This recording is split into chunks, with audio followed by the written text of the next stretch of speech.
These are the 5 basic skills that you need so that you can become a single-digit handicap and you can regularly break 80.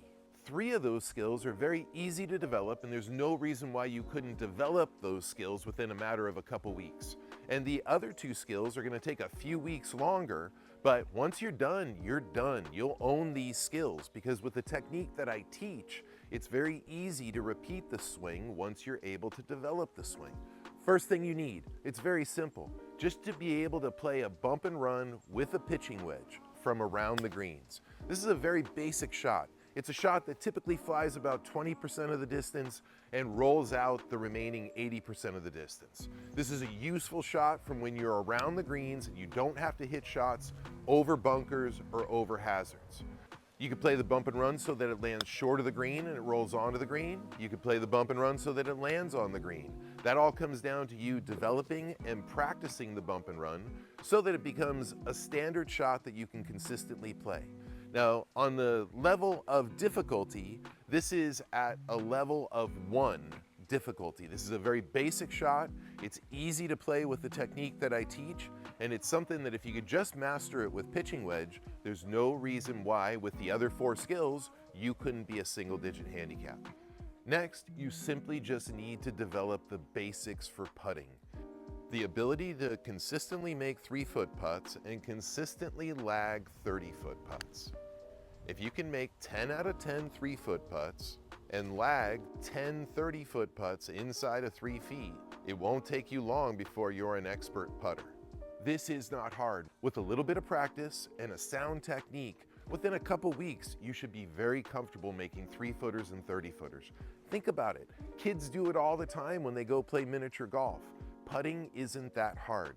Put in a little bit of time, and that's the second skill that you'll have that will allow you to become a single-digit handicap.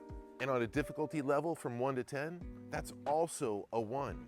That's a really easy skill to develop. You just got to put in some time and have a sound technique. Now, the next one isn't even a physical skill. It's simply strategy and course management. The awareness that when you're playing a golf course, it's not about how far, it's about where you need to hit the ball. And oftentimes, where you need to hit the ball is not as far as you think so that you could be a single-digit handicap and a really solid golfer. Every golf course designer is developing their track based upon a few basic requirements. The first is the land that they have to work with. The second is irrigation and draining, the function and the maintaining of the golf course. And then finally, the third is the strategy of how they want you to play the course. The hazards and the challenges that they give you, but also the safe areas that they ask you to play to. I'll tell you a story that influenced me when I was younger. I remember watching a US Open up in San Francisco, and Jack Nicklaus was playing in it. And there was a par 4 where most of the pros were teeing off with driver and leaving themselves with wedges, but very difficult shots on sloped lies. Well, Nicklaus teed off with a 5-iron, and he left himself a 3-iron into the green. And after the tournament, they asked him why he did that, and he said, because it's the only flat spot on the fairway. He knew with his skill set, he was better off hitting a 3-iron in off of a flat lie instead of a short iron off of a slope lie. So when you look down a fairway, there is an easiest route to play that hole. And if you have the ability to hit the shot, there's no reason why you couldn't look down the fairway and acknowledge where the challenges are and create a strategy to avoid those challenges. That is the way to play good golf. And that's a very basic and fundamental skills. Sometimes that requires you to play aggressive shots. Sometimes it requires you to play conservative shots. That's the fun of the game, to stand up on the tee and know you can hit good shots and then try to figure out where the course designer is asking you to play to. On a scale of 1 to 10, that skill is about a 2. That's a very basic thing that you can develop. Now, the next skill that you're going to need is also in your short game. But if you develop the bump and run, this is a very easy shot to play. You have to learn how to play the pitch with your sand wedge. That's it.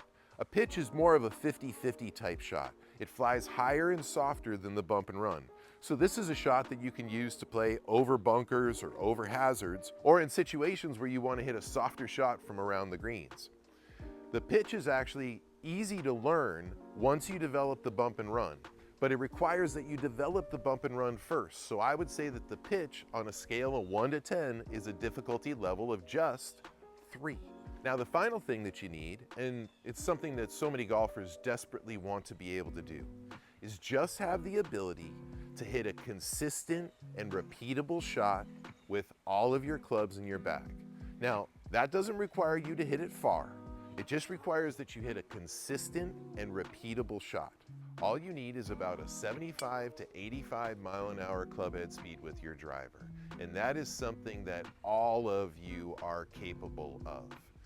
You see, club head speed doesn't come from swinging hard or making a series of really athletic movements. Instead, if you create a good swing path, you're going to have a very efficient club head speed. Now, with the system that I teach, it's really easy to hit consistent and repeatable shots that also do go far. They're very efficient ball flights that go a great distance with very little effort. Now, that skill is only more difficult to learn because you have to learn it with 13 clubs.